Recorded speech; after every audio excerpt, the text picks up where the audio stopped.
orang. Cukup banyak sebenarnya ya untuk memfasilitasi kalian 60 orang ini, 60 lebih orang itu sampai 70 orang. Nah, kemudian pembimbing satu pada penelitian skripsi mahasiswa harus berstatus dosen di program studi mahasiswa yang bersangkutan, program studi atau di rumpun. Jadi kalau misalkan tadi DP1 yang saya sebutkan ya, DP1 yang memang real di program studi fisika, mungkin kayak Pak Esmar, Pak Agus, Pak Bambang Heri itu home base-nya bukan di fisika, tapi beliau masih ada di rumpun fisika dan itu boleh untuk membimbing, jadi pembimbing satu. Nah, kemudian untuk pembimbing dua itu kurang-kurangnya mempunyai jabatan lektor atau bergelar master yang sesuai dengan bidang penelitiannya. Jadi kalau misalkan Pak Haris belum lektor, tapi karena Pak Haris sudah magister, maka dia bisa membimbing sebagai pembimbing dua. Pembimbing dua juga bisa berasal dari dosen lintas program studi atau lintas fakultas. Ya, lintas fakultas minimal jika tidak ada dosen ahli di bidang penelitian dipilih oleh mahasiswa. Misalkan mahasiswa saya DP2-nya ada yang dari teknik, ya ada teknik, beliau belum lektor tapi sudah apa namanya,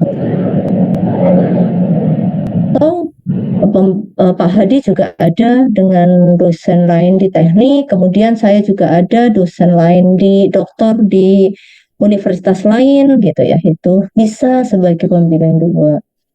Nah, pembimbing dua juga ini bisa dilaksanakan di lembaga lain minimal bergelar sarjana. Jadi nggak boleh pembimbing itu tidak bergelar sarjana minimal kalau dari luar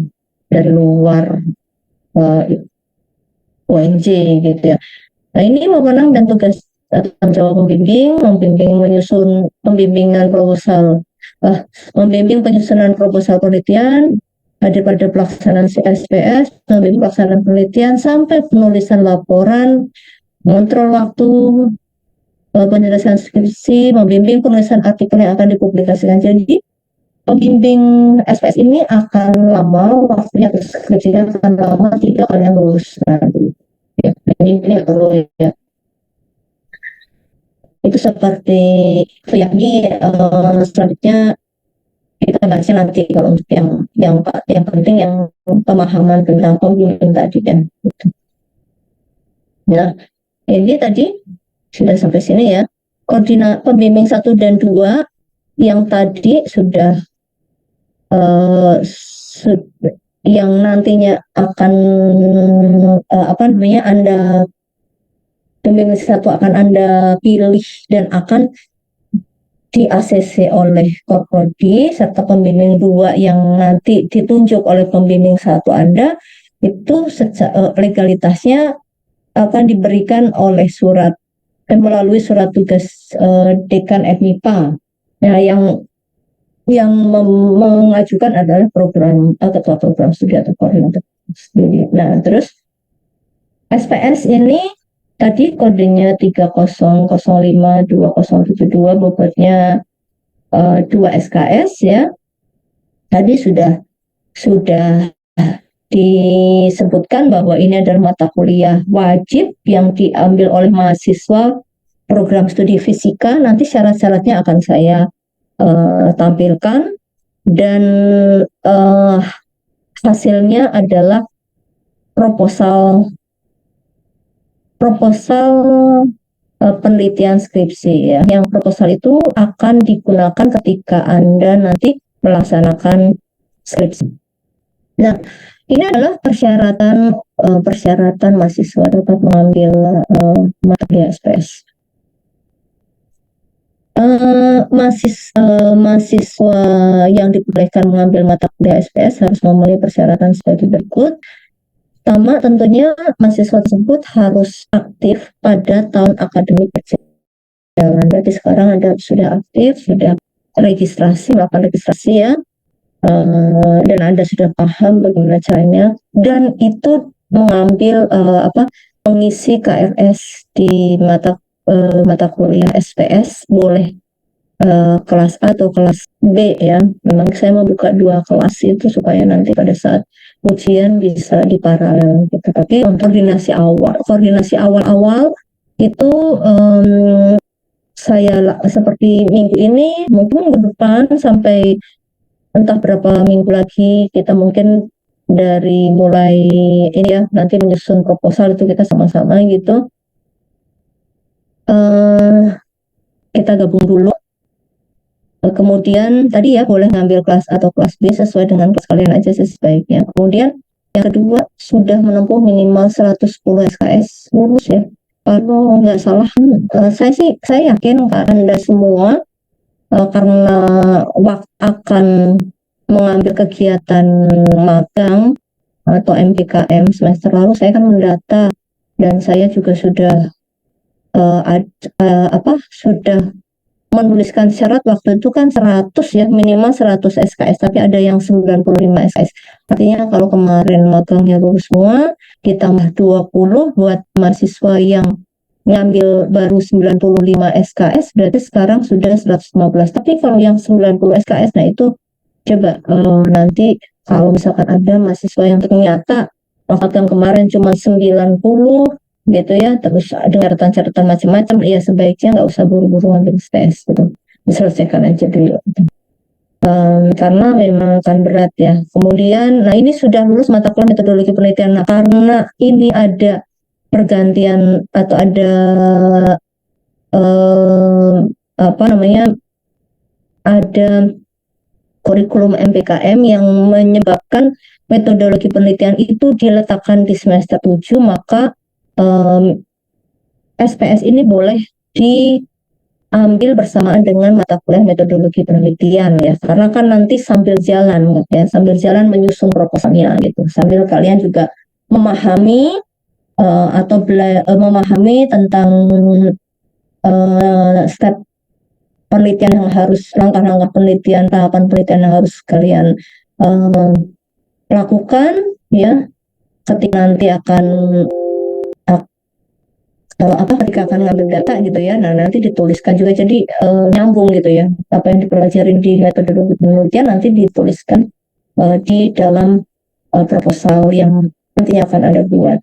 Jadi ini syaratnya buat mahasiswa di kelas ini dilihat lagi apakah memang sudah menempuh 110 atau belum ya. Kalau saya yakin rata-rata sudah ya, rata-rata sudah ngambil 100, mungkin 120-an sekarang ya, tinggal sekarang ngambil SKS di semester ini full, kemudian sisanya di semester depan gitu. Nah ini pembimbing tadi sudah. Nah sekarang saya sebelum ke prosedur pemilihan pembimbing skripsi, saya mungkin akan sebelum itu ya, saya masuk mana ya? Nah, ini nanti ya. Ini masih, maaf, ini masih 2022, masih 1170 belum saya ubah. Ya. Gini. Saya mau ke sini aja dulu nih. Karena mungkin kan ini agak baru ya.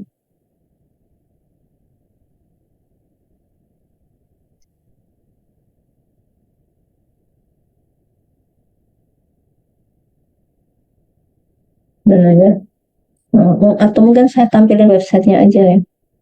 Website itu sebenarnya lumayan lengkap. Ini.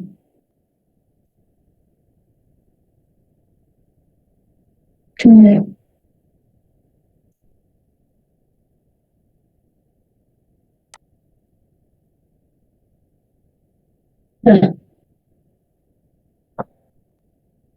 ya, terus bukan. Nah ini ya. Jadi kalau prosedur ini kan syarat apa saja ini akan, nah ini ya. Nah, nih ini. Jadi untuk mahasiswa yang akan atau kalian itu nanti ya, untuk menjadi seorang sarjana itu harus lulus 144 SKS minimum ya. 144 SKS minimum. Jadi nanti ketika sudah sidang, kalian akan dapat transkrip. Nanti transkrip Anda itu kalau belum mencukupi 144 berarti syarat wajibnya belum terpenuhi. Ya, itu. Nah, oleh karena itu, ketika nanti Anda semua akan mendaftar sidang skripsi ya, akan mendaftar sidang skripsi, itu ada syarat utama yang harus dipenuhi, yaitu ini, adanya pratranskrip yang sudah lulus minimum 140 SKS. Gitu. Yang terdiri dari mata kuliah wajib, mata kuliah pilihan, mata kuliah wajibnya ada mata kuliah wajib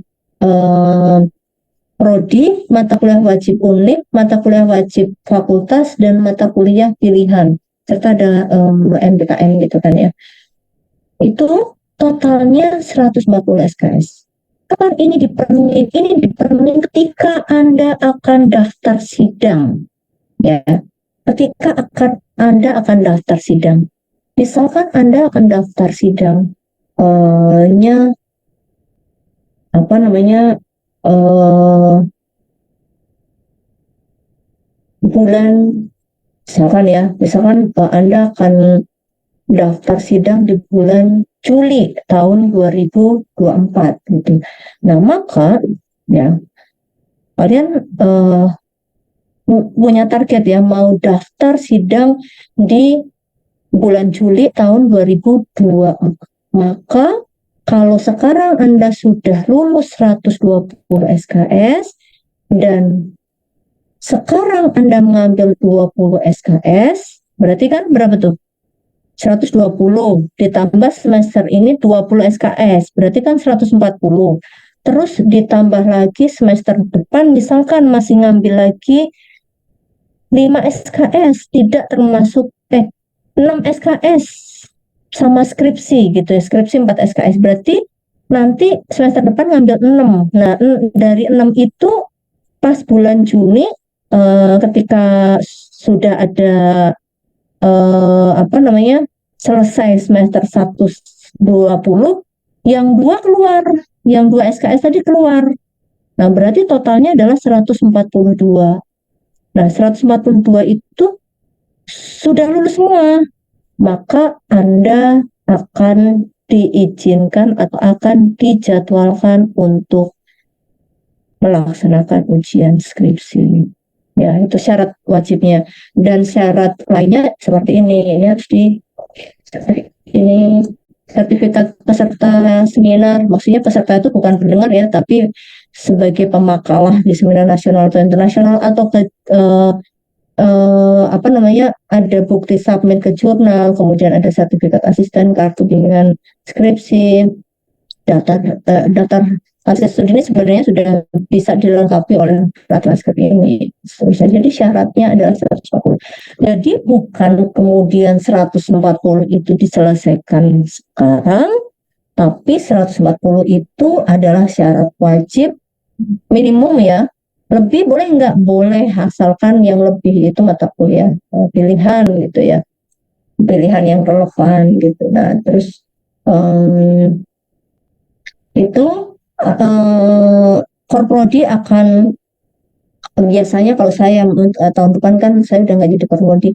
Nah, kalau saya ada 50 mahasiswa yang daftar, ya itu akan saya cek satu-satu gitu ya. Nah, ketika kalian daftar itu kan ada ini kan, ini semuanya syaratnya dimasukkan ke dalam foldernya di-share di Lambda. Nah, itu akan dicek satu-satu gitu. Kalau sudah lewat 140 atau minimal 140, maka akan dijadwalkan. Gitu. Jadi sekarang Anda harus berstrategi gimana caranya supaya semester ini lulus semua tanpa ngulang, dan semester depan itu bisa mengambil mata kuliah yang tersisa plus mata kuliah pilihan jika memang masih ada yang akan diambil atau jika memang um, pembimbingnya meminta Anda untuk mengambil mata kuliah tersebut, begitu, gitu ya. Jadi bukan berarti sekarang 120 saya bisa ngambil 24 SKS saya habisin semuanya, tidak. Karena ini terserang ya, SPS atau menyusun proposal skripsi itu kalian bisa tanya ke kakak-kakak tingkat bagaimana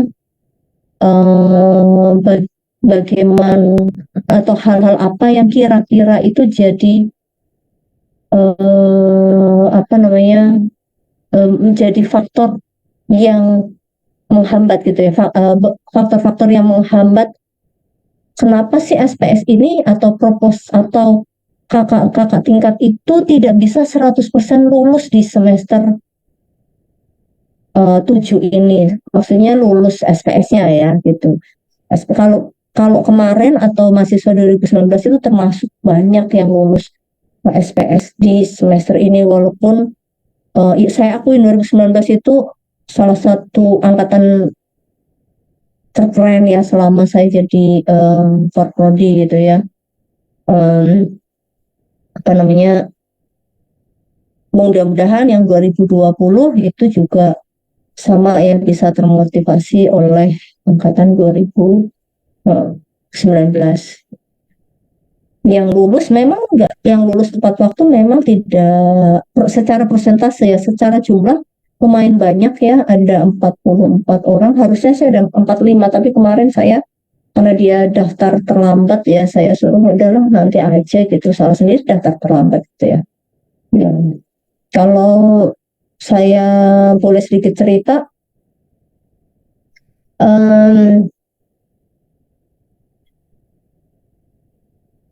angkatan 2019 itu tadi yang lulus tepat waktu kan 2/3-nya ya, ya sekitar 67%.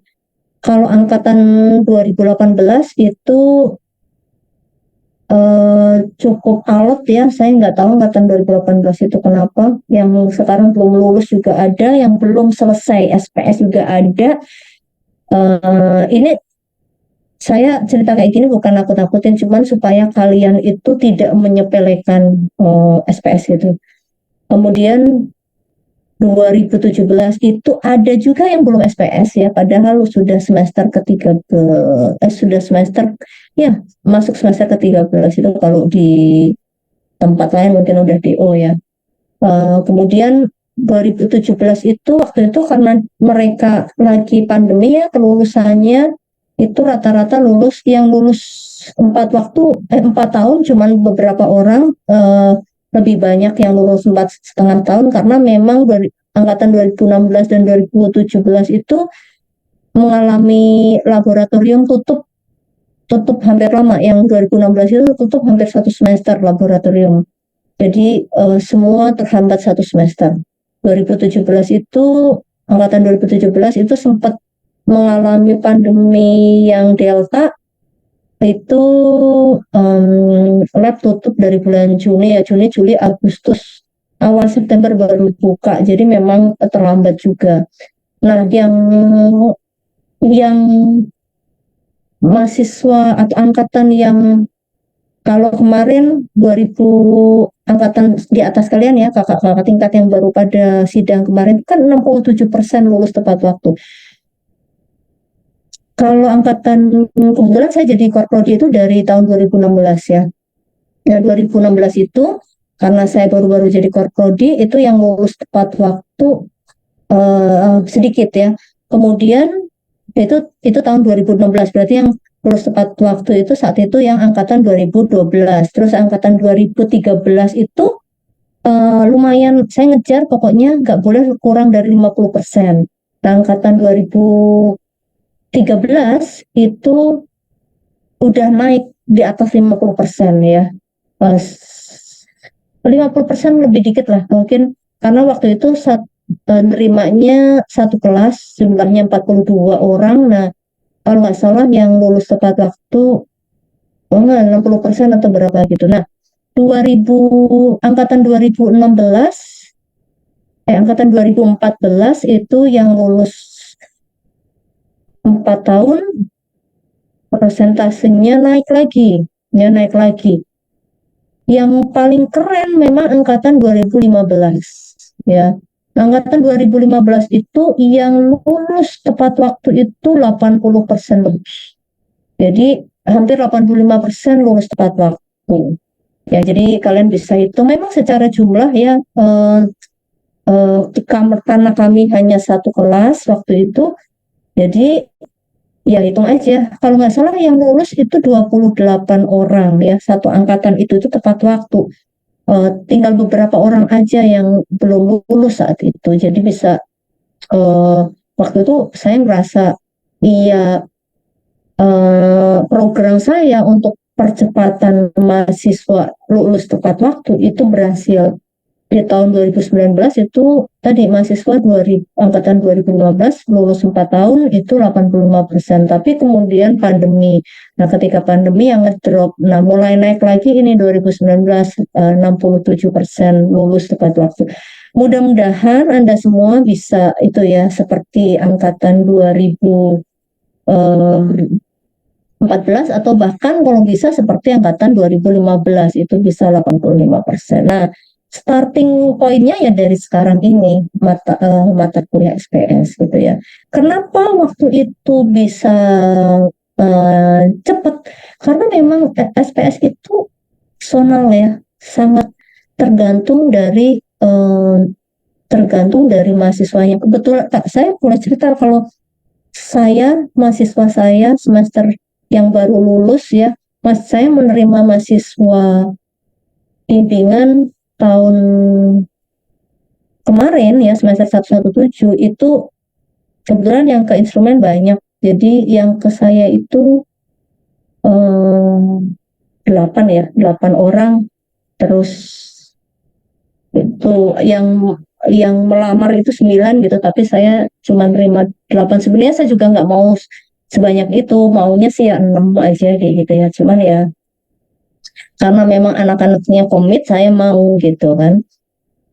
Terus ada Bu Umi berapa orang, Pak Hadi berapa orang, tapi dari yang instrumen itu masih saya 8+1, saya sebagai DP2, DP1-nya Bu Umi. Nah, dari kami yang anak instrumen atau dari semua mahasiswa bimbingan, dari mahasiswa-mahasiswa yang dibimbing oleh 13 orang dosen prodi tadi itu ya yang bisa membimbing itu, alhamdulillah tahun ini saya paling banyak lulusin. Jadi saya waktu itu nerima 8, sekarang udah lulus semua, plus 1 bimbingan sama Bu Umi juga sudah lulus. Jadi saya tahun ini meluluskan 9 orang mahasiswa ya. Untuk saya terus mereka gimana? Iya, dari awal saya mau nerima kalian asal kalian komit. Saya mau kalian lulus tepat waktu gitu. Kalau kalian mau lulus tepat waktu, saya mau gitu. Kalau enggak ya nggak mau saya gitu. Ngapain gitu kan? Mendingan pindah ke pembimbing lain aja gitu, ke lain. Nah, mereka mau. Jadi ketika nyusun paralel itu ya, ketika semester 7 itu mereka iya nyelesain magang, ya mereka paralel bimbingan proposal. Kami kadang bimbingan proposal itu sampai tengah malam gitu ya. Nah itu jadi kuncinya sebenarnya adalah komitmen mahasiswa ya. Kami dosen itu apa namanya ya, apa akan membantu gitu ya, ngasih topiknya ya kayak gini, akan bantu tulis, harus ngarahin segala macam. Tapi kalau mahasiswanya nggak ada kemauan untuk kerja cepet, iya nggak bisa, harus mau dimarahin, harus nggak boleh baperan gitu ya. Nah itu ya harus tahan banting. Semester 7 sama 8 itu memang mahasiswa yang paling sering saya omelin gitu ya, paling sering saya omelin karena saya sering nge-handle ya, banyak handle mata kuliah yang terkait dengan penyelesaian tugas akhir, cuman satu aja karena supaya mereka awareness-nya tinggi ke studinya gitu ya. Saya cerita seperti itu untuk mencoba untuk ngasih gambaran apakah SPS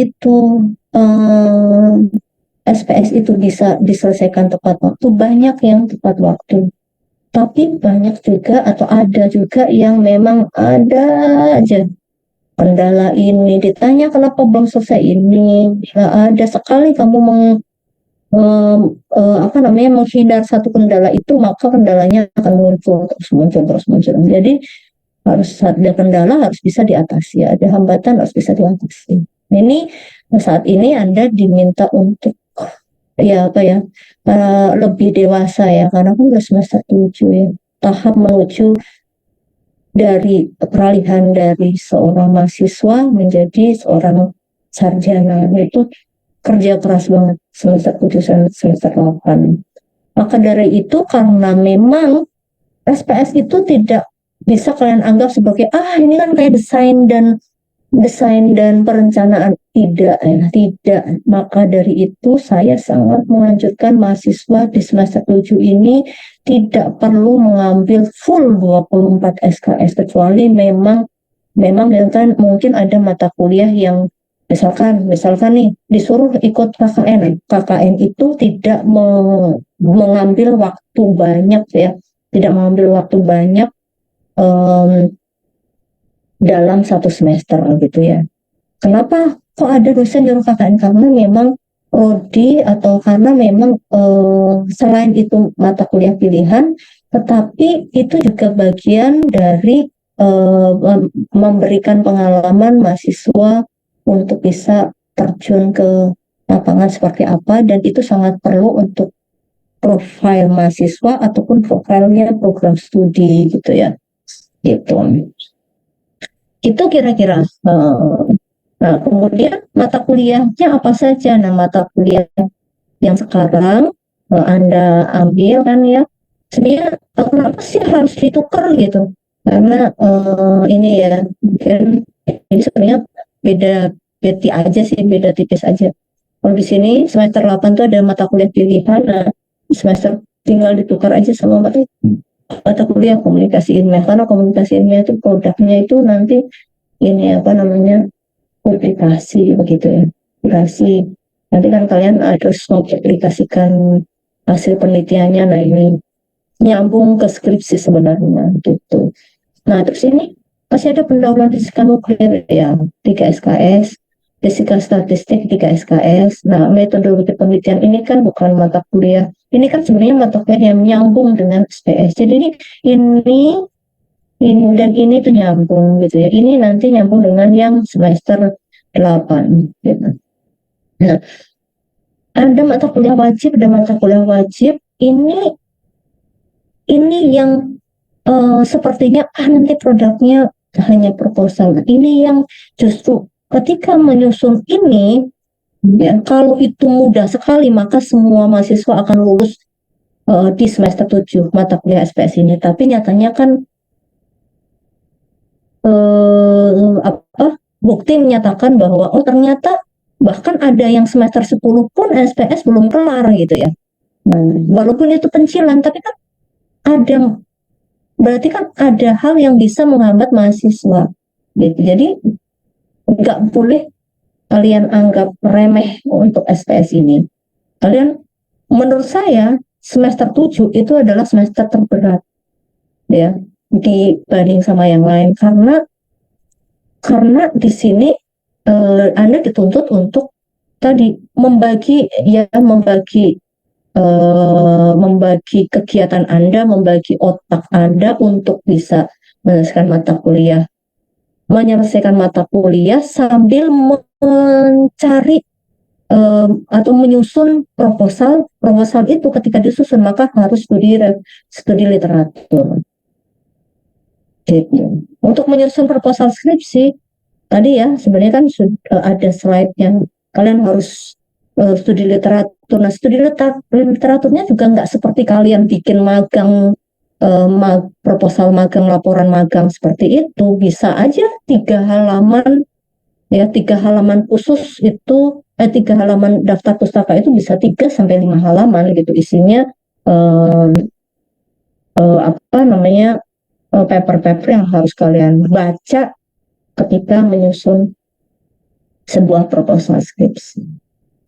Itu mungkin pengantar dari saya, supaya punya waktu tanya jawab yang banyak, yang lumayan panjang, sebelum kita memilih atau apa namanya, masuk ke tahap pemilihan dosen pembimbing skripsi ya, atau prosedurnya seperti apa, silahkan kalau ada pertanyaan. Saya harap harusnya banyak pertanyaan sih. Silahkan. Bu, saya mau bertanya, Bu. Ya. Ya. Berarti untuk yang minimal 140 SKS itu, Bu, pas kita mau masuk semester 8 itu udah lulus 140 gitu ya, Bu, maksudnya? Enggak. Apa tadi saya jelasin? Pas?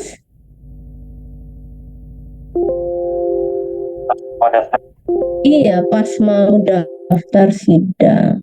Ya, pas mau daftar sidang itu minimal 140 SKS. Tadi kan saya jelasin ya. Misalkan sekarang posisinya sudah lulus 120 SKS. Terus ngambil lagi 20, berarti kan 140 SKS. Ya kan? Apakah sudah bisa daftar sidang? Belum, karena apa? Tadi syaratnya mungkin belum terpenuhi atau mungkin masih ada mata kuliah wajib gitu kan. Komunikasi ilmiah, itu masih ada publikasi dan seterusnya. Nah, nanti semester depan kalau misalkan apa namanya sudah selesai, semua sudah keluar KHS di semester 8 kecuali skripsi, baru boleh ini daftar sidang gitu ya. Nah, Ya, baik, Bu. Terima kasih, Bu. Silakan. Saya Bu. Mm-mm. Perihal ini sih Bu, tips dan trik buat lulus matkul SPS apa sih Bu? Kan biasanya kan kalau misalnya kita nyari topik penelitian tuh terkadang ada yang penelitiannya terlalu sederhana apa gimana. Nah kalau dari Bu ada tips gak Bu untuk supaya kita lulus SPS di semester ini?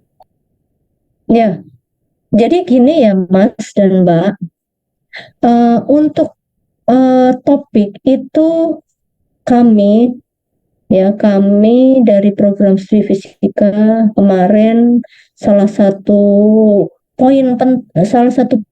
nilai penting apa sih ya, ya nilai plus lah ya, nilai plus pada saat akreditasi itu adalah bahwa mahasiswa itu ada di bawah payung penelitiannya dosen. Setiap dosen itu kan udah pada punya payung penelitian ya, udah saya ngerjain apa, kemudian Pak Hadi ngerjain apa, atau Pak Bambang Heru ngerjain. Nah, itu nanti akan menawarkan topik ya, akan menawarkan topik. Jadi sebenarnya topik yang penelitian itu tidak mungkin ada di prodi lain yang masih mengajukan topik gitu ya. Mahasiswa cari topik sendiri, nanti dicoret-coret sama dosen. Oh ini nggak pantas, nggak layak. Kalau di kami sudah terbiasa bahwa kami akan menentukan topik penelitiannya dosen itu topik penelitian mahasiswa sesuai dengan payung penelitiannya dosen.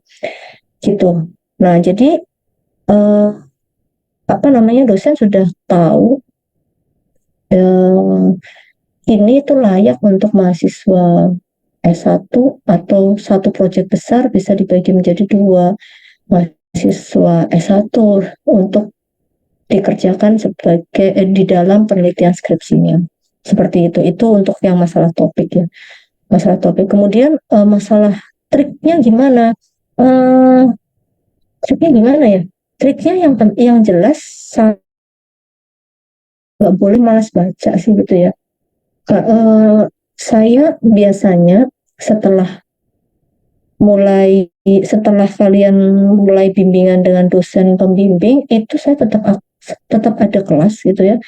mungkin di prodi pendidikan fisika itu nggak ada, tapi kalau di fisika itu tetap ada kelas, misalkan kita bahas tentang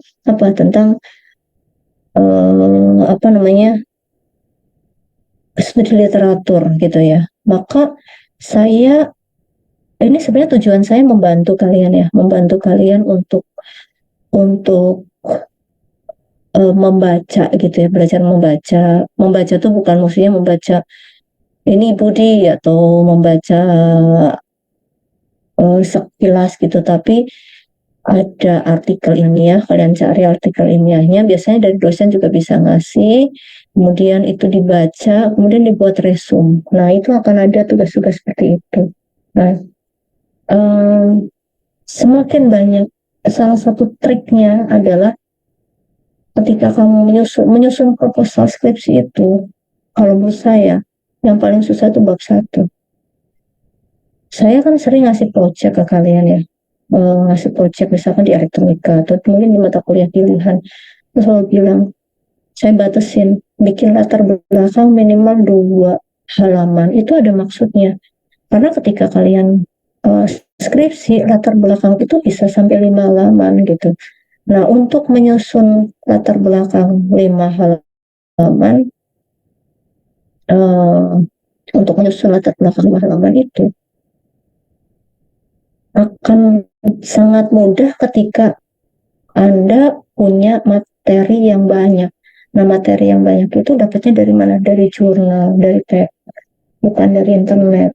Ya, maksudnya bukan dari website orang, enggak. Tapi udah semakin banyak kamu punya misalkan mau neliti ini ya, tentang apa? Tentang lingkungan karena misalkan mau neliti untuk apa namanya, untuk krisis energi gitu ya, maka kamu cari paper tentang krisis energi minimal 10 gitu, dibaca. Nah, dari situ nanti bisa dapat bahan untuk menulis bab 1 gitu. Nah, kalau bab 1 itu sudah bisa ditulis, nanti bab 2, 3-nya itu akan lebih lancar gitu. Jadi kendala atau real dari, atau apa namanya ya, proposal itu yang harus benar-benar merupakan hasil dari pemikiran Anda, itu adalah bab 1 ya. Nanti kalau bab 2 kan banyak teori-teori yang bisa ambil dari buku atau dari jurnal gitu. Terus bab 3, nah bab 3 itu mulai merancang. Nah, kalau misalnya mulai merancang kan apa namanya, itu biasanya kalau ide itu memang dari dosen itu akan banyak ini ngasih bantuan ya. Ini harusnya kamu nulis tetap kalian, tapi misalnya step-stepnya itu biasanya diarahkan sama dosennya gitu. Tapi yang benar-benar harus kamu tulis sendiri itu ya bab 1. Nah, bab 1 itu akan sangat mudah dibuat ketika kamu punya referensi yang sangat banyak ya, yang banyak lah gitu. Kalau saya ini ya, apa namanya, kalau apa, saya biasanya pada saat ngajar, jadi ada waktu, misalkan kalian sudah nyusun tadi studi literatur, kemudian kalian bikin resume, kalian nyusun bab 1, itu saya bisa paparkan kayak gitu, kalian bisa nanya, nanti kita bahas bareng-bareng gitu, itu ya. Nah, kalau bab 2 sama bab 3 itu lebih ke ya udah nemu kamu mau bahas apa, judul apa, topiknya tentang apa, ya yang dicari teorinya tentang topik itu dan penunjangnya. Gitu sih. Gitu ya Yusuf ya. Oke, baik Bu, terima kasih Bu. Ada lagi? Silahkan. Bu, saya mau bertanya Bu. Halo. Oh ya, siapa nih tadi yang cewek dulu, siapa ya? Silahkan. Iya Ibu, izin bertanya Bu. Iya. Kan tadi itu untuk penyusunan bab 1 latar belakang itu kan kita harus banyak-banyak sudah terapkan untuk jurnal ya Bu. Nah, untuk jurnal itu sendiri itu apakah ada keharusan harus jurnal internasional yang full English, atau di nasional juga bisa gitu Bu. Makasih Bu. Ya, iya. Lebih bagus kalau internasional karena apa namanya? Karena kan kalau misalkan material itu ya rujukannya jurnal-jurnal atau paper ilmiah maksudnya ya, paper ilmiah yang internasional gitu. Kalau nasional ya bisa nanti misalkan kalian kombinasikan ya silahkan kombinasikan, tapi alangkah lebih bagus kalau banyak yang internasional gitu. Ya, tips saya. Baik Ibu, terima kasih Ibu. Apalagi kalau material ya, kalau material itu pasti tuntutannya sudah internasional sih. Betul. Ya, baik. Terima kasih Iya. Ibu. Ada lagi? Mm-mm. Silakan tadi yang cowok, siapa Farhan atau siapa tadi yang mau? Saya Bu, Siapa ya? saya mau Iya. bertanya Bu. Iya. Kenapa? Jadi waktu saya ambil mata kuliah SPS ini kan di KRS untuk kelas A itu udah penuh Bu. Jadi saya ngambilnya yang kelas B. Nah itu apakah nanti saya ngikut ke kelas A atau kelas B ya Bu? Jadwalnya. Soalnya waktu Wah, itu Farhan yang tadi kelas nggak A itu udah bilang. penuh. Coba gini aja, ada yang bisa jawab nggak? Silahkan. Kayaknya tadi saya udah itu deh. Silahkan ada yang bisa jawab. Kalau nggak ada yang jawab berarti nggak ada yang merhatiin tadi saya dong. Yang bisa jawab?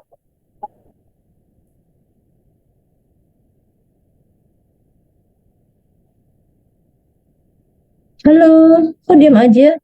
Isi Nggak ada yang dulu, Bu. merhatiin berarti. Jadi Ya, silakan. tadi seperti yang dijelaskan Bu Widya, kelasnya itu kan dibuka 2 kelas. Nah itu sebenarnya kalau dari dari pelaksanaannya itu lebih baik di kelasnya masing-masing gitu. Cuman nanti ujung-ujungnya bakal digabung seperti itu. Kalau yang tadi Wah, saya tahu, kembali. Kembali kayo gimana? Coba ada lagi yang bisa Arsyan, coba Arsyan. Ada nggak Arsyan? Atau yang lain? Saya tadi bilang gimana ya?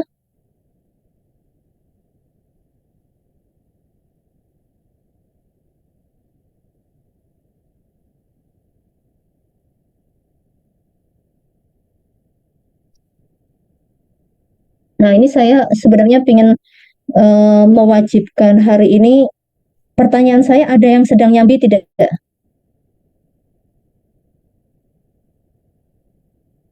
Nyambi ngapain? Nyambi makan, nyambi mainan HP, atau nyambi kuliah lain. Kalau ada yang nyambi, mending kita tutup sekarang. Udah selesai kuliah hari ini.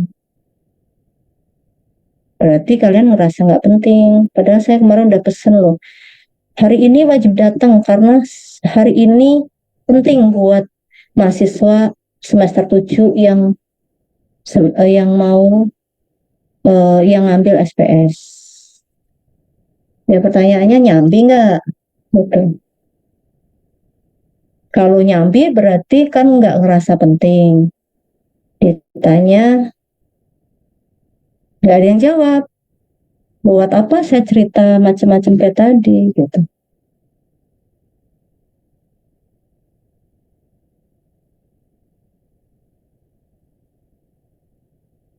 Oke, sekarang saya challenge kalian open kamera.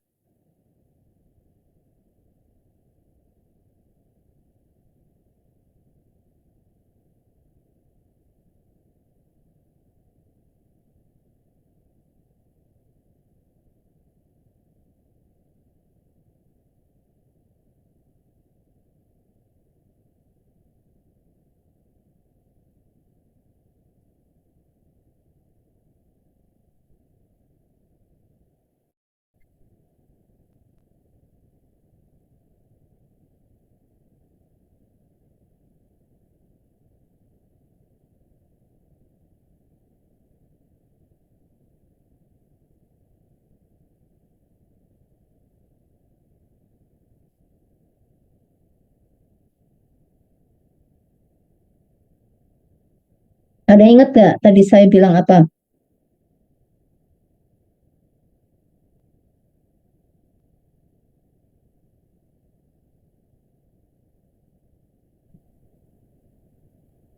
yang tadi saya tangkap itu nanti kan katanya ibu kan sebaiknya per kelas ya Bu. Jadi kelas A sama kelas A, kelas B sama kelas B.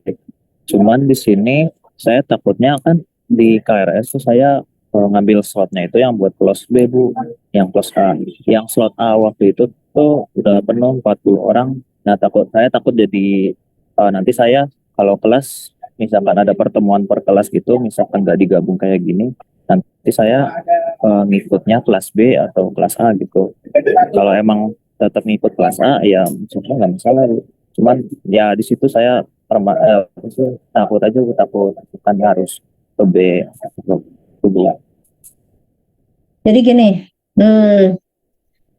tadi saya sempat bilang, walaupun ya, walaupun kelas ini dipisah kelas A dan kelas B, tapi tapi nanti dalam penyusunan ini kan prosesnya sekarang sosialisasi ya, mata kuliah, kemudian nanti ada prosedur pendaftaran atau pemilihan pembimbing seperti apa, kemudian nanti step selanjutnya adalah kalian milih pembimbing, kemudian nanti dan seterusnya sampai nyusun. Itu tadi saya sempat bilang, saya akan satukan, kelasnya digabung karena informasinya supaya jadi informasinya sama gitu. Nanti di akhir-akhir kalau ujian pelaksanaan, kenapa dipisah supaya nanti ujiannya bisa paralel gitu. Nah, ujiannya paralel. Nah, sekarang pertanyaan saya, yang kelas A itu yang ngajar siapa? Bapak Ibu yang Siapa yang ngajar? Ibu yang ngajar Bu. Saya, saya sendiri atau saya sama siapa?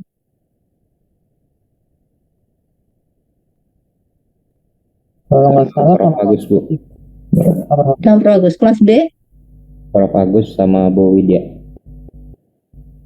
Nah, selama itu sama, ya nggak masalah. Itu aja.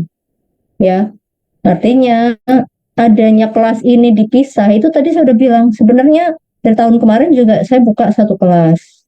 Ya, satu kelas saya handle sendiri gitu. Cuman pada saat pada saat ujian jadinya saya kerepotan. Jadi saya buka dua kelas, tapi bukan kelas Prof. Agus atau bukan kelas saya saja, saya tetap ada di kelas A, tetap ada di kelas B. Tujuannya tadi mungkin nanti pada saat ujian itu bisa paralel, ya paralel kelas A. Kalau memungkinkan ya bisa paralel kelas A, kelas dan kelas B gitu. Jadi sebenarnya sih nggak masalah sih tadi ya. Siapa tadi yang nanya ya? Saya Bu. Terima kasih banyak. Silakan, ada lagi yang mau bertanya?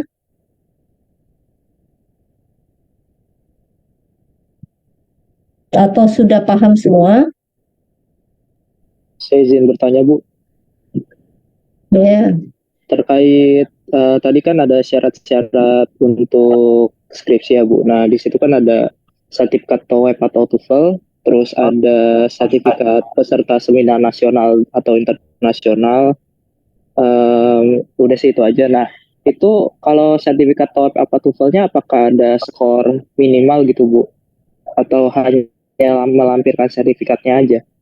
Dan Iya. satu lagi yang sertifikat peserta seminar nasional atau internasional, berarti kayak kita kayak menjadi pesertanya aja gitu Bu, sertifikatnya kayak gitu bukan Bu? Apa bagaimana? Tadi sempat saya sampaikan apa terkait dengan seminar tadi. Coba ada yang bisa jawab? Saya Bu izin menjawab. Ya, silakan. Bahwa seminarnya itu sebagai penulis atau pembicaranya gitu Bu. Oke. Penulis, apa yang ditulis? Penelitiannya, Penelitian atau hasil penelitian? hasil penelitiannya. Hasil penelitian kapan? hasil dari penyusunan SPS-nya gitu, Bu. SPS atau apa? Bukan hasil penelitiannya karena kan masih dalam bentuk penyampaian proposalnya gitu, Bu. Enggak, itu kan SPS. Kalau yang seminar itu apa?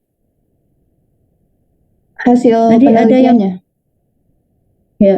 Jadi yang tadi ya sertifikat tadi saya sempat bolak-balik 2 kali kalau nggak salah. Jadi kalau tahapannya kan sekarang kalian mau menyusun proposal, ya kan? Proposal itu nanti akan diseminarkan. Di seminar itu maksudnya dipresentasikan, diuji, ada ujian SPS gitu ya, ujian proposal penelitian maksudnya. Nah, itu ada pengujinya, ada korprodi, ada penguji gitu kan. Ada dosen pembimbing itu juga bisa nanya-nanya juga. Nah, itu tahap pertama. Tahap keduanya tadi kan merencanakan penelitian, hasilnya itu ada ujian ya, ujian dan laporan proposal gitu, proposal buku gitu. Terus habis itu tapi enggak sih kayaknya selama ini proposal yang sudah ditandatangani itu cukup diupload aja di Epsilon. Nah, kemudian selanjutnya ketika proposal udah jadi, kalian akan melakukan penelitian. Nah, penelitian ini dilakukan di lab di UNJ atau mungkin kalian ada penelitian di luar UNJ. Terus penelitian kan ada hasil ya. Penelitian itu dilakukan berdasarkan proposal yang sudah kalian buat, kalian susun.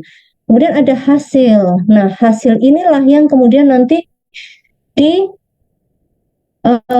seminarkan di event apakah seminar nasional fisika UNJ atau mungkin di Unpad atau mungkin di Surabaya atau mungkin di BRIN gitu boleh, atau mungkin ambil yang internasional misalkan di UNJ kan juga ada di fisika UNJ kan ada juga seminar fisik internasional fisik seminar gitu ya. Udah yang tahun kemarin udah yang tahun ini ada gitu ya, tahun kemarin publikasinya juga ada. Nah, terus atau di tempat lain atau bisa juga kalian membuat tulisan, hasilnya tadi dituliskan dalam sebuah artikel ilmiah ya, bukan artikel yang dikirim ke media massa tapi artikel yang dikirim ke jurnal. Nah, jurnal di fisika juga ada jurnal Spektra, atau mungkin kalian mau kirim ke jurnalnya UI, atau kalian mau kirim ke jurnalnya ITB, atau mau ke jurnal di luar negeri, bisa gitu. Asalkan itu hasil dari penelitian skripsi Anda. Apakah harus semua? Tidak perlu, ya. Tergantung kamu mau publishnya di mana. Kalau misalkan mau di seminar nasional fisika UNJ lah, itu ambil aja sedikit data dipublish. Tapi kalau misalkan mau internasional, berarti datanya lebih banyak. Kalau mau ke yang jurnal internasional, datanya harus lebih banyak lagi kayak gitu. Jadi tergantung tergantung wadah yang mau kamu pilih apa. Tapi dari prodi fisika itu hanya mewajibkan sampai ke seminar nasional saja. Paham ya? Nggak harus sampai ke internasional. Tapi kalau misalkan dosennya mau, kamu harus ke internasional karena datanya bagus. Iya, nggak masalah gitu kan, poin plus juga buat kalian gitu ya, poin plus. Cuman mungkin ada konsekuensinya, misalkan kalau ke seminar internasional kan bayarnya lebih mahal, karena kan kenapa bayarnya lebih mahal, karena harus publish di proceeding internasional itu kan bayar gitu kan, bayar total. Kalau di yang punya fisika UNJ kemarin saya bayarin mahasiswa yang internasional itu 2,5 juta gitu kan, 2,5 juta. Kalau yang nasional berapa? 400.000. Kan bedanya jauh ya, berapa kali lipatnya gitu. Kalau mau ke luar negeri, ya pasti biayanya akan lebih besar gitu ya. Paham Yusuf untuk yang sertifikat itu ya? Apakah harus Ya, paham, Bu. sertifikat ikut seminar ya? Kalau misalkan jurnal kan nggak ikut seminar, berarti buktinya apa? Buktinya sudah submit artikel yang berbahasa Inggris tadi atau artikel yang kamu buat, misalkan mau ke jurnal nasional kan ada yang bahasa Indonesia juga. Nah, itu udah disubmit. Yang kamu lampirkan di situ adalah bukti submitnya dan artikelnya juga gitu. Itu terus kalau masalah TOEFL, nah ini saya yang masih simpang siur ya. Kalau dulu itu wajib memang di UNJ, wajib di UNJ, tapi wajib apa namanya UPT UNJ ya, bahasa UNJ ya. Nah, itu saya nggak tahu dia apa ya, dia TOEIC atau apa ya, saya nggak hafal itu. Syarat minimum saya lupa ya, kalau nggak salah sekitar 400 berapa gitu waktu yang di UNJ itu. Tapi kemudian waktu itu sempat pandemi kan. Nah, karena pandemi kan agak diperlunak ya, boleh di luar. Nah, saya nggak tahu ya sekarang itu apakah wajib, karena itu tergantung aturan ya. Nanti kita tinggal, karena terus terang untuk yang tadi sertifikat TOEFL itu dari UNJ, bukan dari prodi ya, bukan prodi yang ada, tapi memang itu syarat dari UNJ. Syarat ketika kamu mau daftar wisuda itu ada TOEFL-nya. Kalau tadi ada publikasi segala macam itu memang dari prodi. Kenapa? Karena memang tuntutannya kan tadi kayak gitu ya, harus ada di repositori. Nah, repositori, kalau sekedar repositori universitas kan akan sangat apa ya, rekognisinya kurang. Makanya rekognisinya tuh kurang tuh maksudnya harusnya kan kalian punya rekognisi nasional minimal ya. Makanya kita mewajibkan untuk ada seminar atau ada jurnal gitu. Gitu Yusuf ya. Nah, satu lagi ada asisten praktikum. Nah, kenapa ada asisten praktikum? Ya itu sebenarnya udah kalau misalkan kalian menanyakan itu udah produk dari tahun 2010 gitu. Makanya saya tinggal melanjutkan aja. Kenapa sih kok harus asisten? Nah, kalian kan juga itu menjadi seorang asisten di praktikum yang luring itu kan bagian dari cara prodi meningkatkan kemampuan penguasaan atau keterampilan penguasaan alat ya kan. Nah, sementara di prodi fisika itu profil lulusannya salah satunya adalah menjadi asisten peneliti gitu kan. Nah, itu juga bagian dari usaha prodi untuk mencapai itu tadi CPL ya. Kalau tadi lihat kan sempat lihat kan kalau di RPS-nya itu kan ada CPL. Nah, di CPL itu sebenarnya ngambil dari CPL-nya prodi. Ada 14 CPL prodi gitu. Bisa lihat di website. Gitu. Ada lagi pertanyaan? Cukup Yusuf? Silakan. Baik, Bu. Satu lagi Bu, untuk kan tadi kan ada publikasi jurnal ya.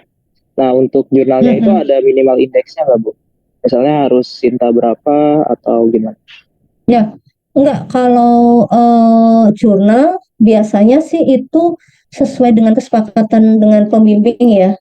Pembimbing sih, misalkan pembimbing mintanya udah jurnal Sinta aja, Sinta.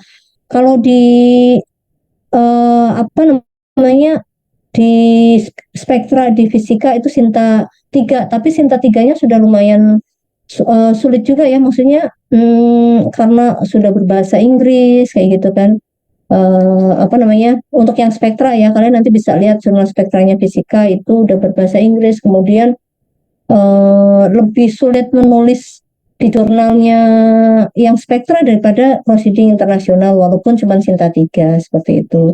Jadi itu nanti tergantung sama kesepakatan si dengan pembimbingnya gitu ya. Oke. Oke, baik. Terima kasih Bu. Gimana, cukup paham?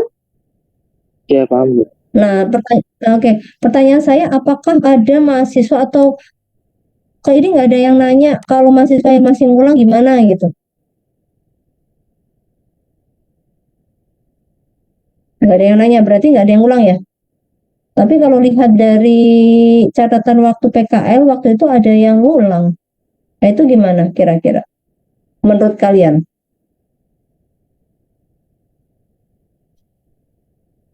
Waktu itu kan kasih privilege ya, boleh ngulang tapi kayak gini gitu. Nah, tadi syaratnya itu aja ya, kalau misalkan memang memang belum terpenuhi 110, ya silakan aja ditunda ngambil SPS-nya, bisa di semester depan gitu. Atau kalau misalkan kalian memang, misalkan gini, misalkan ya, dari saya share lagi ini di sini.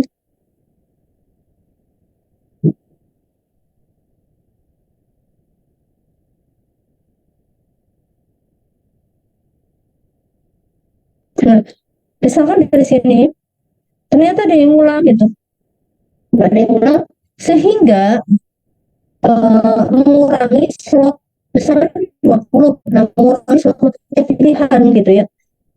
Jadi tadi ada mahasiswa yang baru 95 SKS semester lalu, terus tambah 20, sekarang jadi 115. Secara syarat kan udah boleh ngambil, tapi udah boleh ngambil SPS ya. Tetapi ternyata ada yang kurang. Nah, apa yang harus kalian lakukan? Nah, kalau memang ada mata kuliah yang bisa diulang di semester ini, dan eh, dan apa namanya, tidak melebihi dari batas SKS yang seharusnya kalian ambil, ya saran saya sih, kalau misalkan ada yang masih mata kuliah wajib yang ulang, ya nggak usah banyak-banyak lebih dari 20 gitu. Ya udah, selesaikan yang ulang dan kurangi mata kuliah pilihan dulu. Nah, kalau misalkan kalian memang yang tadi ya, mas, yang ulang tadi berencana mau lulus 4 tahun, berencana mau lulus um, apa namanya 8 semester, ya bisa tetap mengambil SPS asal syaratnya tadi 115 sudah 110 sudah dipenuhi. Itu ya. Jadi boleh untuk dulu mata kuliah pilihannya diambil di semester depan. SPS-nya bisa diselesaikan di semester ini. Itu kira-kira. Paham? Nah, sampai sini ada pertanyaan? Bu, saya izin bertanya, Bu.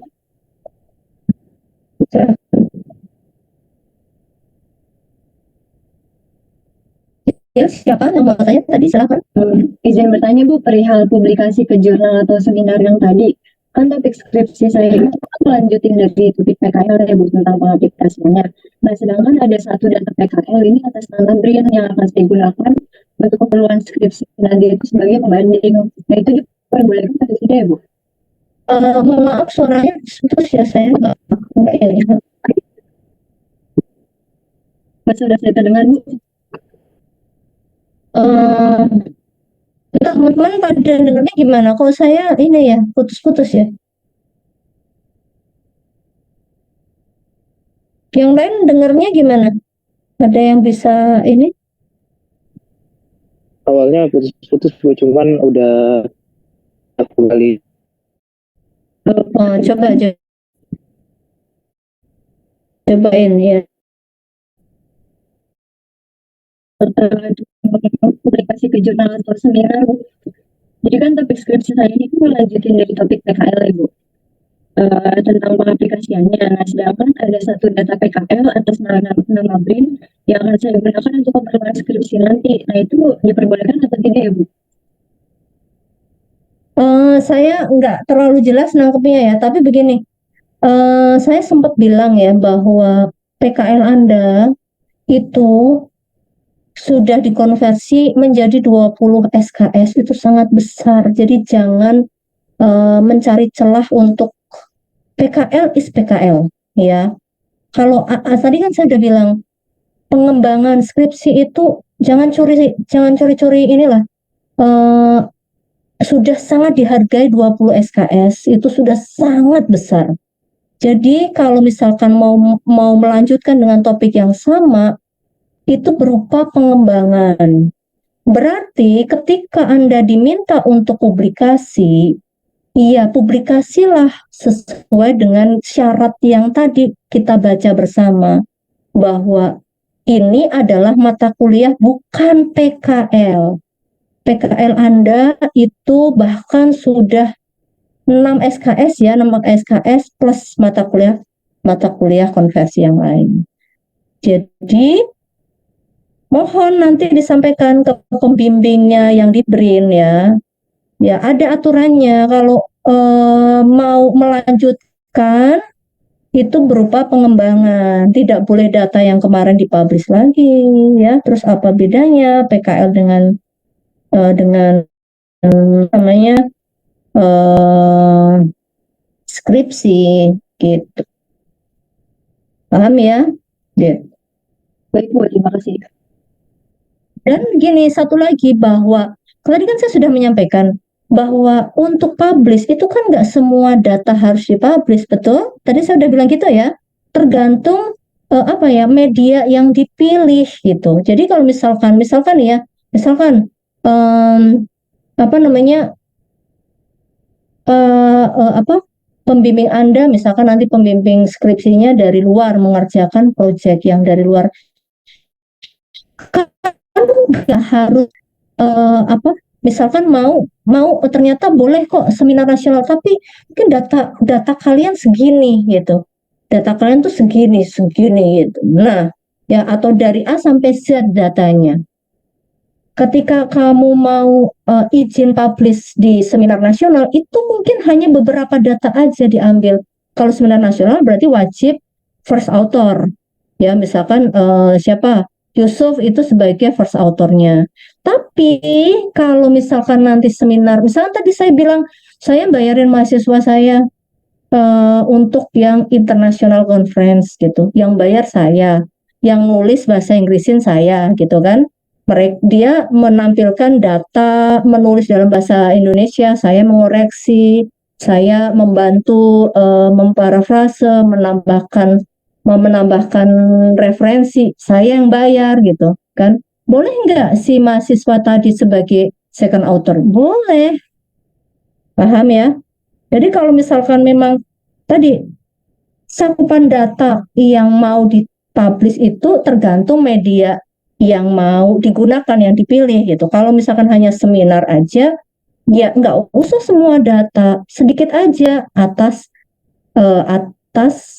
nama mahasiswa sebagai first author. Tapi kalau mau internasional, misalkan seperti yang tadi saya ceritakan tadi, boleh nggak second author? Ya boleh gitu. Gitu. Asalkan memang itu hasil penelitian si mahasiswa tersebut. Gitu. Paham ya? Hasil penelitian skripsi, bukan hasil penelitian PKL atau karya ilmiah yang lain. Gitu ya. Cukup menjawab? Ya cukup Bu, terima kasih Bu. Iya. Iya, oke. Ada lagi? Silakan. Ibu Ibu, saya tanya. Ya, Oke. silakan. Terkait variabel yang nanti digunakan dalam penelitian skripsi atau SPS, Bu, apakah ketika skripsi variabel tersebut boleh berubah, Bu, atau harus sudah difiksasikan ketika SPS ini? Karena belajar dari proposal PKL kemarin dan juga sharing dari Ibu tadi bahwa bab 1 kan cukup struggle dan krusial ya, Bu. Nah, ini kan menunjukkan bahwa variabel penelitian cukup penting gitu. Jadi apakah diperbolehkan ada perubahan atau tidak, Bu? Kemudian pertanyaan satu lagi, untuk agenda dari rencana SPS hingga akhir skripsi ini, apakah sudah ada plottingnya, Bu, supaya bisa dibuat target dan dipersiapkan persyaratannya, Bu, lebih dini seperti itu? Oke. Baik. Tadi ya terkait dengan apakah ada perubahan variabel. Jadi kalau dari yang sudah terjadi selama bertahun-tahun ini, sebenarnya ketika kalian nanti bekerja ketika misalkan gini, dosen memberikan topik gitu, kamu ngerjain ini nanti targetnya seperti ini gitu, waktunya 6 bulan gitu kan. Nah itu tujuan akhirnya itu kan nanti dapat ini, yang variabel yang mau dicari ini dan ini. Nah, ternyata itu kan udah dituliskan di bab 1, di metode penelitian juga dituliskan dong stepnya nanti kira-kira kayak gini. Tapi ketika di lapangan ternyata terutama yang misalkan yang material ya, kadang-kadang nggak ketemu gitu, atau kadang-kadang ada tambahan variabel lain atau bahan yang lain begitu. Nah, itu sebenarnya asalkan tidak menyimpang dari yang sudah dituliskan, tidak menyimpang jauh ya, itu masih bisa disesuaikan gitu. Artinya gini, ketika membuat proposal itu tidak kemudian 100% proposal itu akan digunakan sebagai digunakan untuk bab 1 sampai bab 3-nya laporan skripsi. Paham nggak? Kan gini, ketika menyusun proposal, kalian kan nyusun bab 1, 2, 3, daftar pustaka, dan lampiran, gitu kan? Udah selesai. Itu 3 bab. Nah, 3 bab. Kemudian, idealnya nanti ketika skripsi kan tinggal ngelanjutin dong. Bab 4 sama bab 4 ngikutin bab 3. Ya kan? Nah, ternyata ada penyesuaian pas di lapangan. Oh, ternyata metodenya harus ada yang ditambahin gitu. Nah, berarti nanti ketika menyusun laporan skripsi, saya bilang laporan skripsi ya, karena skripsi kan panjang kan, tadi kan skripsi panjang. Nah, ketika kalian menyusun laporan skripsi, bab 1 sampai bab 3 ini kalian sesuaikan lagi, termasuk bahasanya, termasuk studi literaturnya, atau termasuk misalkan studi literatur ternyata ada hal baru yang terkait dengan, atau paper yang terkait dengan hal yang kamu lakukan tadi, kan bisa ditambahkan. Kalimat-kalimatnya harus dirubah dari mulai yang tadinya kalimat proposal jadi kalimat laporan, itu harus dirubah juga gitu. Jadi masih diperbolehkan untuk adanya penyesuaian, asalkan memang tidak terlalu jauh. Kalau tiba-tiba, misalnya tiba-tiba gini, ada mahasiswa yang kemarin menghubungin dia hilang lama, tiba-tiba datang ke pembimbingnya, labnya tutup, gitu karena kelamaan, gitu kan labnya nggak bisa lagi. Nah, berarti kan ganti judul tuh, ya kan? Ya berarti kan dia harus nyusun, nggak bisa kan pakai proposal yang lama kan? Harus menyusun proposal yang baru dan harus ujian lagi gitu. Ya, Baik, Bu. mungkin ada penyesuaian tujuan itu masih diperbolehkan. Itu terus yang masalah timeline ya. Kalau apa nih, untuk proposal atau untuk apa? Rencana dari SPS sampai skripsi, Bu. Kira-kira ditargetkan kita untuk skripsi di bulan apa seperti itu, Bu? Oke. Skripsi atau sidang? Sidang maksudnya, Bu. Oke. Sebentar ya, saya buka kalender akademik karena yang di itu belum ada kayak, belum diupdate. Nah, kita akan lihat ini ya. Ini memang tadi saya belum menuliskan di PPT ya. Nanti akan saya tuliskan. Ini adalah kalender akademik tahun 2023-2024. Sebentar saya izin.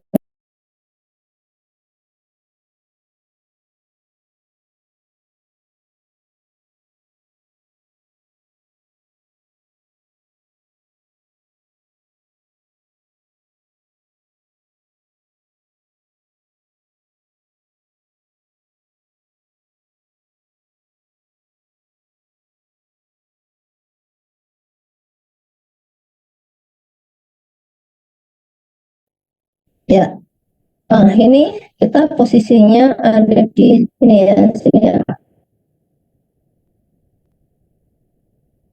Nah, di sini.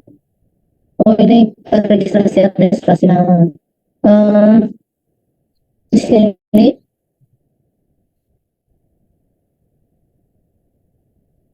Nah, ingat saran saya kalau kalian sudah semester 8, semester 7 itu cek lagi ya. Dulu saya pernah membagikan Excel, diupdate Excelnya, apakah masih ada yang belum terambil. Nah, mumpung masih batal tambah, silahkan batal tambah. Kemudian pelaksanaan perkuliahan nih sampai sini ya, ujian tengah semester, kemudian di sini sampai nih pemasukan nilai mata tatap muka. Nah, ini lihat.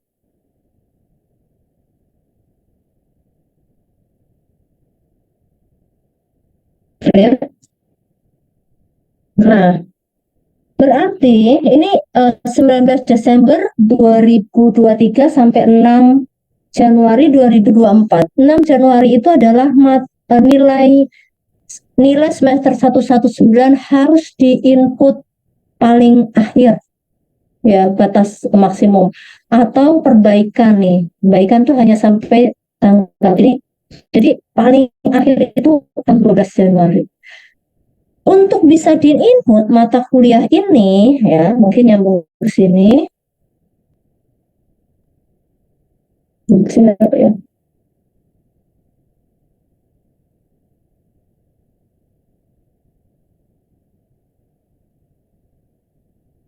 Nah, ada ya, kalau nggak salah ada sih.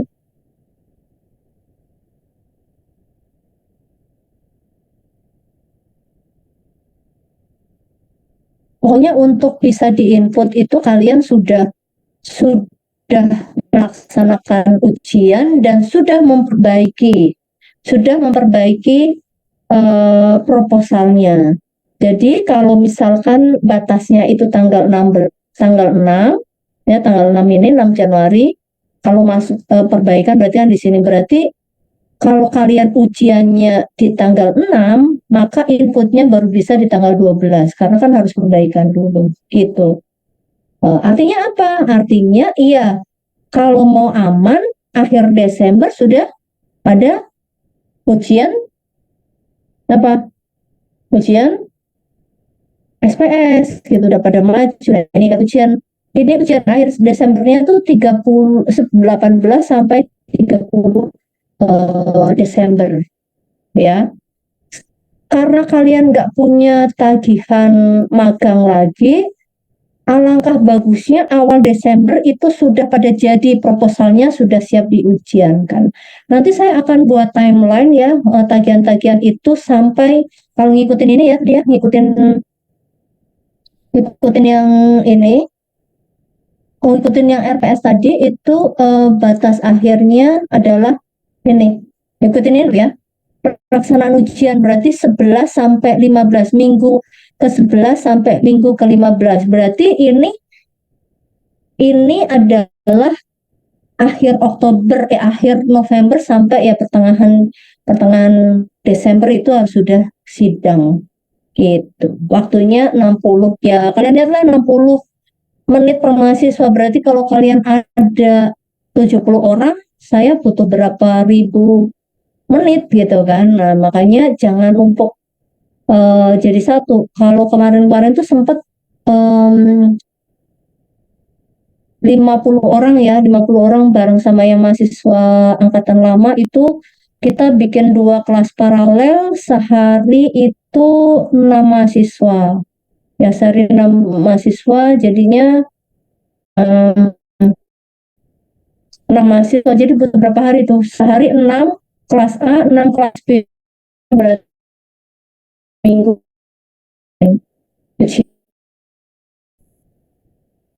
Ya, yang SPS-nya. Kemudian untuk yang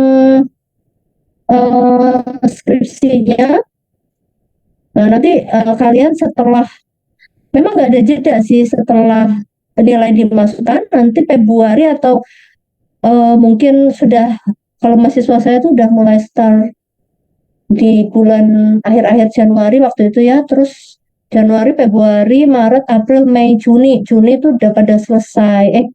Enggak, Juli itu nulis laporan skripsi gitu. Juninya publikasi, Julinya finalisasi, Agustusnya itu maju gitu. Nah, ngikutin sebenarnya ada gini, ada ini kayak gini. Ini ya. Batas akhir pengisian nilai ini tanggal 24 Mei. Tanggal 24 Mei. Nanti kalau misalkan memang ada yang tanggal 24 Mei ini mau kita harus sidang dulu ya. Tapi sama aja sih 24 Mei ini juga nanti ikut wisudanya tetap ini. Jadi wisuda PJ itu hanya 2 tahap. Walaupun di sini terus 4 ya, tapi tetap ada 2 sesi, yaitu Maret sama September setahu saya ya. Nah, karena yang lulus di tangan kayak gini hanya sedikit, dan bahkan di ITB juga yang tadinya 3 wisuda sekarang jadi 2 gitu. Nah, wisuda biayanya cukup mahal. Betul.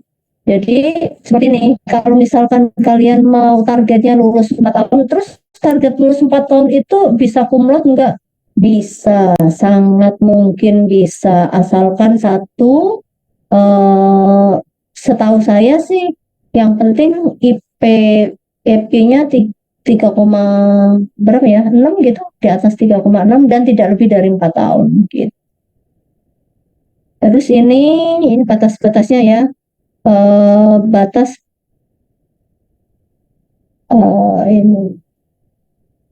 ini dirubah di tahun depan nih, lihat nih, batas akhir pengisian. Alhamdulillah ini, wah ini keren nih UNJ sekarang, karena kalau ngikutin ya ini mungkin jadi ke kalian ya, karena banyak yang protes gitu.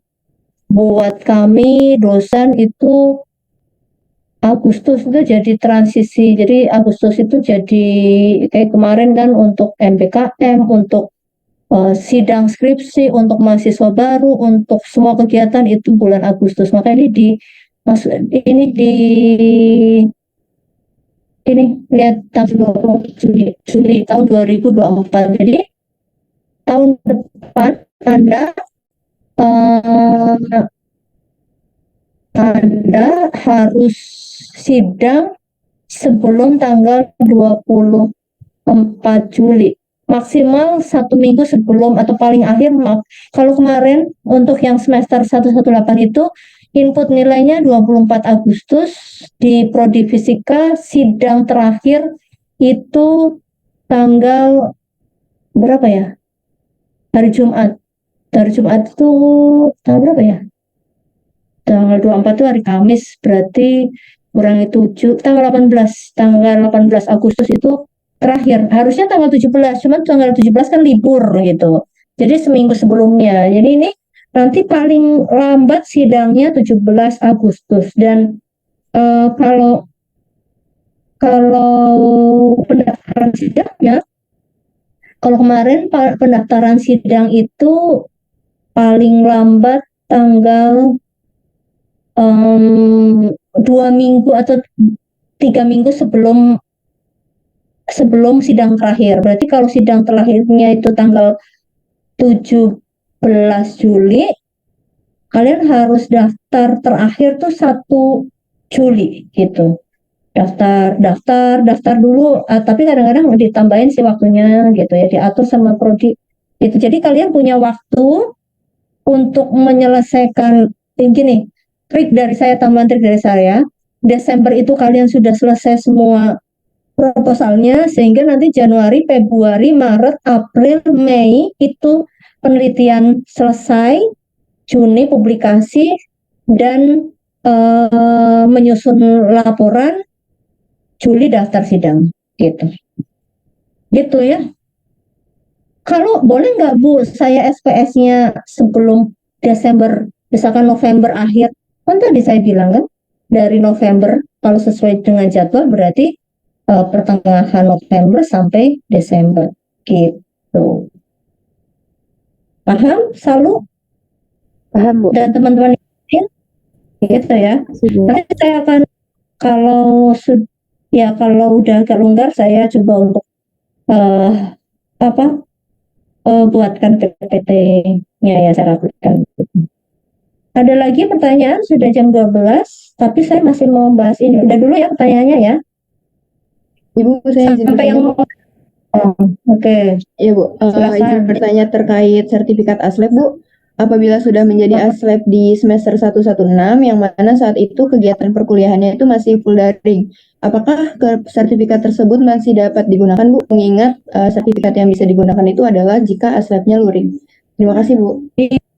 Iya, silakan. Mumpung sekarang kan banyak ini. Mungkin ada yang nanya, kenapa nggak dibuka mata kuliah asistensi laboratorium? Jadi tahun lalu dibuka asistensi laboratorium itu untuk membantu mahasiswa yang sedang magang gitu, karena mereka apa namanya, mereka itu mata kuliah konversinya belum lengkap 20 SKS, dan kan bukan bentrok ya, transisi ketika MBKM itu mulai diterapkan. Semua serba mendadak, sementara di lapangan atau ketika magang itu banyak yang cuman dikasih waktu magangnya itu 3 bulan, jadi nggak sampai 6 bulan, 3 sampai 4 bulan. Akhirnya ditambahkan keterampilan menggunakan alat itu gitu ya di praktek sekaligus untuk melatih manajerial. Nah, itu kita buka itu jadi itu sebenarnya mata kuliah konversi MBKM waktu itu hanya 18 plus 1 itu. Nah, sementara kalian kan udah 20 ya. Nah, makanya tidak dibuka, dan kalian juga SKS-nya sudah penuh. Nah, untuk mendapatkan ya, karena mata kuliah waktu itu konversi MBKM, maka apa namanya, ya, penilaiannya sih lebih rigid. Nah, untuk sekarang itu kan banyak dibuka kelas kelas praktikum fisika dasar atau apa. Kalau menurut saya sebaiknya, atau misalkan ada yang mau jadi asisten di apa namanya, di fisika modern atau fisika atau elektronika karena sesuai dengan bidang peminatannya gitu kan, ya silahkan gitu. Karena ini tidak terkait dengan mata kuliah tertentu, maka harusnya aturannya lebih longgar ya, tagihannya lebih longgar, lebih sedikit gitu, gitu ya. Atau kalau misalkan sibuk semester ini, ternyata semester depan aja, ya silakan, yang penting bisa diatur. Ya sekali lagi memang tadi saya bilang semester 7 sama 8 itu semester terberat ya, karena kamu transisi kan dari mau naik tingkat, ini mau jadi sarjana ya. Kemampuan untuk manajerial waktu itu sangat dibutuhkan di sini, mengatur waktu ya, terus untuk gitu sih Fernanda. Iya, saran dari saya buat yang masih sibuk di organisasi semester ini break dulu. Oke. Maaf Bu, izin Ada memastikan Bu. Berarti kalau misalnya udah menjadi aslep pada semester 116 yang dimana itu perkuliahannya masih full daring, berarti masih bisa digunakan ya Bu ya?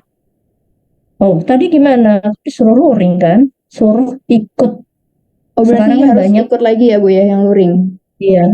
Oke, baik. Artinya gini, kan tadi saya bilang tidak ada tagihan macam-macam karena Anda nggak ngambil asistensi laboratorium, asistensi praktek laboratorium kan tidak ada kaitan dengan mata kuliah tertentu, tapi kalian butuh untuk sertifikat pada saat, untuk syarat sertifikat pada saat mau daftar sidang gitu ya.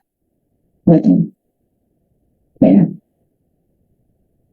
Diatur aja, misalkan kalian mau jadi di kan banyak praktikum ya sekarang ya, ada Vismod, ada elektronika aja buka 2 kelas untuk kelas A, elektronika untuk kelas B, diatur aja. Kemudian apa namanya, terus apa sih, Vismodnya juga kelas A kelas B, terus Visdasnya juga banyak gitu. Dan kayaknya sih nggak banyak itu ya, nggak banyak, nggak sebanyak modulnya, nggak sebanyak kalau lagi daring gitu. Hanya 5 modul kalau nggak salah. Gitu sih ya. Oke, ini saya minta waktu sebentar karena ada ini ya, mau menjelaskan pertanyaan. Saya tutup dulu, mau menjelaskan prosedur pemilihan dosen skripsi pembimbing supaya kelar dulu. Nah, ini tadi kan udah sampai sini ya, tim pembimbing. Nah, sekarang kita masuk ke prosedur ya. Nah, ini prosedur pemilihan pembimbing skripsi DP1 ya. DP1 tadi saya sudah jelaskan. Syaratnya DP1 tadi harus rektor atau rektor kepala atau guru besar. DP1. Siapa saja yang sudah bisa jadi DP1 tadi saya juga sudah jelaskan, ada 13 orang, cukup banyak. Nah, terus prosedur pemilihan bagaimana? Satu, program studi membuat data mengenai topik pilihan dosen yang ditawarkan untuk topik skripsi mahasiswa. Jadi nanti dari prosesurnya kalian sudah mulai browsing, misalkan lihat-lihat di website penelitian dosen ini itu seperti apa website yang disikan, gitu kan. Tapi nanti saya akan membuat ya bukan sederhana, itu isinya tentang tawaran topik ya, tawaran topik penelitian dosen dan berapa jumlah mahasiswa yang akan terima. Tapi jumlah mahasiswa yang akan terima saya keep sih biasanya. Nanti dosennya akan menawarkan penelitian tentang apa.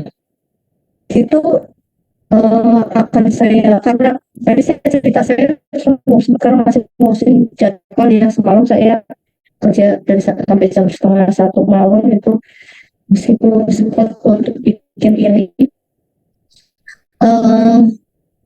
belum sempat untuk membuat atau biasanya saya akan interview dosennya masing-masing atau saya minta ngisi data gitu kan, atau mau pakai yang tahun kemarin saya akan menanyakan itu. Kemudian ini nanti bukletnya akan saya kirim ke kalian, mudah-mudahan sesegera mungkin. Kemudian tadi ya poin satu mahasiswa, kemudian mahasiswa silakan mempelajari, mudah-mudahan nggak sampai minggu depan ya, mudah-mudahan ya. Saya biasa kerja tuh di Sabtu Minggu itu saya buat kerjaan kayak gini, terus saya mesti libur gitu ya. Untuk yang kerja kayak gitu saya punya waktu di hari Sabtu Minggu. Kemudian apa namanya, untuk mahasiswa nanti setelah mempelajari itu akan saya beri Google Form. Nah, kemarin tuh udah ada dosen yang lapor ke saya, masa saya udah dilamar sama mahasiswa, katanya udah ngisi Google Form. Dosen itu nggak bisa dibohongin karena ini udah berapa tahun-tahun ya saya sudah menerapkan ini, karena lihat ini adalah semester 117 kan, masih 117 ini sebenarnya 115 juga udah saya lakukan, mungkin ada penyesuaian, jadi sudah tahun-tahun kayak gini gitu. Tahun-tahun tuh kenapa sih ada metode baru ya, ini salah satu metode yang mencoba untuk memberikan kebebasan ke mahasiswa untuk memilih gitu kan, bukan saya kemudian beramat kamu maunya apa saya buat, nggak kayak gitu, nggak ada di fisika, nggak upload seperti itu. Kita sudah bertahun-tahun menampung aspirasi mahasiswa lewat cara seperti ini gitu ya. Tapi memang ada pembatasan, misalkan gini, tadi mahasiswa tadi tertarik dengan topik apa, kemudian mahasiswa memilih 3 orang calon dosen pembimbing 1. Ini tiga calon ya, 3 calon pembimbing 1 begitu, harus dari 13 orang itu gitu kan udah ditentuin 13 orang tadi, pilihan 1, 2, 3, tapi itu hanya pembimbing 1. Kenapa seperti itu? Karena nanti saya akan tawarin, jadi yang milih, yang kemudian menentukan si Yusuf sama Pak A, B atau C gitu tuh, saya tawarin, saya pembimbing 1, saya bikin perintahkan, Pak, ini yang melamar Bapak itu ada 10 orang. Silakan Bapak mau ngambil yang mana gitu ya.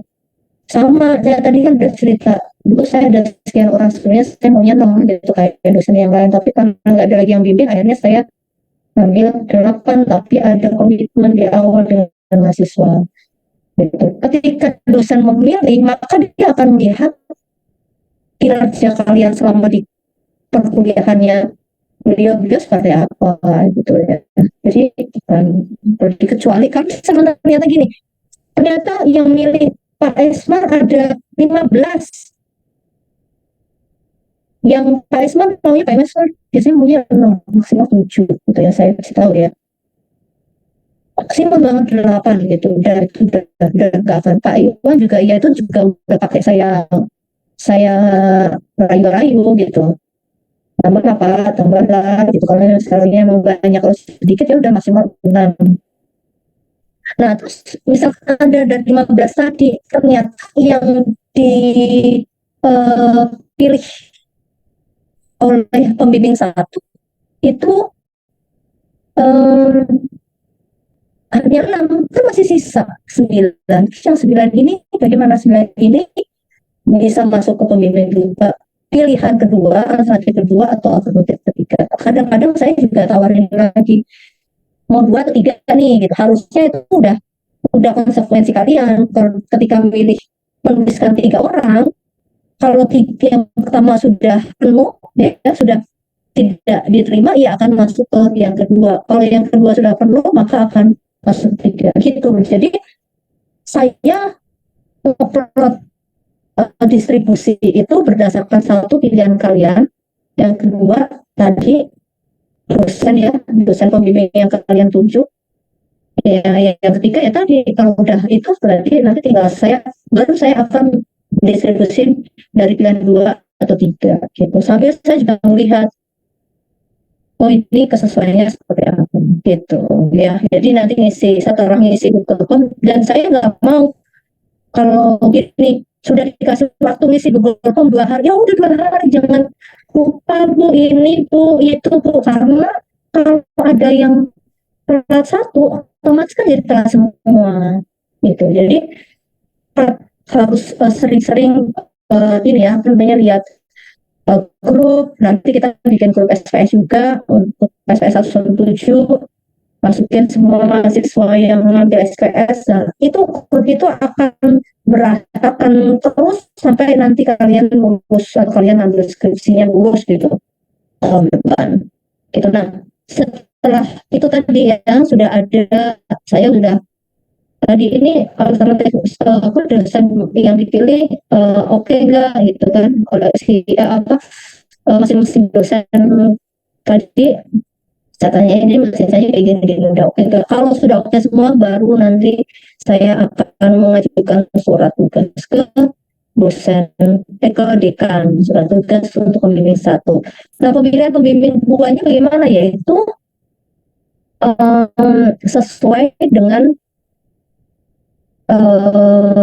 yang milih buat saya untuk pembimbing 2, tapi yang milih dosen pembimbing 1-nya.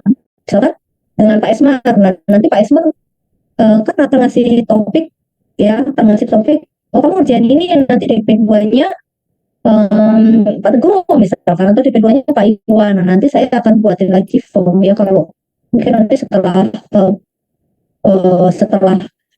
terbit SK atau surat tugas DP1, nanti kalian sudah konsul-konsul, terus nanti saya akan terbitkan lagi atau akan buatkan lagi Google Form yang kedua, itu untuk menuliskan DP2 ya, tergantung dari DP1 gitu. Jadi buat yang udah punya dengan DP2 di luar, kan tetap DP1 harus dari sini. Kalian harus ini dulu hubungi, atau kalian nanti ketika memilih itu harus mengisi, dan sebelumnya harus sudah apa namanya, konfirmasi dulu apakah mau mas mau penelitian di luar gitu. Itu semua hak prerogatifnya pemilih satu gitu ya. Nah ini DP1, nah ini untuk DP2 nanti ya, DP2 nanti setelah DP1 terpilih.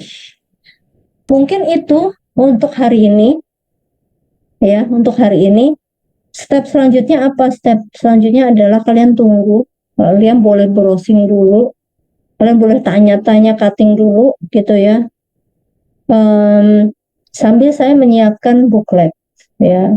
Mudah-mudahan minggu depan itu, sebelum minggu depan bookletnya sudah saya, ya itu tadi kan saya janji mudah-mudahan Sebenarnya kayak gitu juga tergantung dosennya. Kadang-kadang dosen itu gak mau diganggu atau gimana gitu ya. Kadang-kadang kalau saya kerja malam-malam, saya kerja Sabtu, disuruh libur dulu kayak gitu. Nah, kayak gitu. Jadi agak terhambat juga. Tapi kalau misalkan sudah ada, nanti saya akan kabari, terus saya akan buka. Ya targetnya minggu depan itu kalian sudah milih, ya sudah ada. Syukur-syukur sudah datanya sudah ada. Saya tinggal memberikan ke dosen pembimbing yang Anda pilih, pembimbing satu yang Anda pilih. Sekali lagi, yang memilih Anda akan masuk ke bimbingan tim bimbingannya beliau atau tidak itu bukan saya, tapi pembimbingnya yang kalian pilih. Paham ya? Saya benar-benar sebagai koordinator yang ngatur pelaksanaan SPS ini, pemilih segala macam gitu. Itu saya yang ngatur, yang saya mengkoordinasikan gitu. Paham? Jadi mohon sudah tahu ya ininya, prosedurnya seperti ini. Terima kasih atas perhatiannya. Ini sudah banyak yang leave, berarti sudah merasa tidak perlu, tapi merasa tidak penting gitu ya. Tapi tolong ya, ini sudah Yusuf sama Arsyan sama teman-teman yang lain. Tolong, saya sudah berusaha menjelaskan sedetail mungkin. Jangan sampai ada yang miskom. Tiba-tiba lamar dosen, tiba-tiba minta bimbingan sama dosen gitu. Ya, karena dosen tuh udah tahu prosedurnya. Gitu. Gitu ya. Dosen tuh udah tahu, udah bertahun-tahun prosedurnya seperti ini. Oke? Baik, saya tutup pertemuan siang hari ini. Terima kasih atas perhatiannya. Mudah-mudahan ini jadi awal yang baik untuk kalian semua. Mudah-mudahan bisa lulus tepat waktu. Untuk lulus SPS tepat waktu, semester ini lulus semua, semester depan lulus jadi sarjana semua. Ingat jangan malas, ingat jangan bosan diingatkan gitu ya, karena semua demi kebaikan Anda. Terima kasih atas perhatiannya, terima kasih atas waktunya. Selamat siang, wassalamualaikum warahmatullahi wabarakatuh. Waalaikumsalam. Saya tutup ya. Terima kasih Bu. Terima kasih Bu.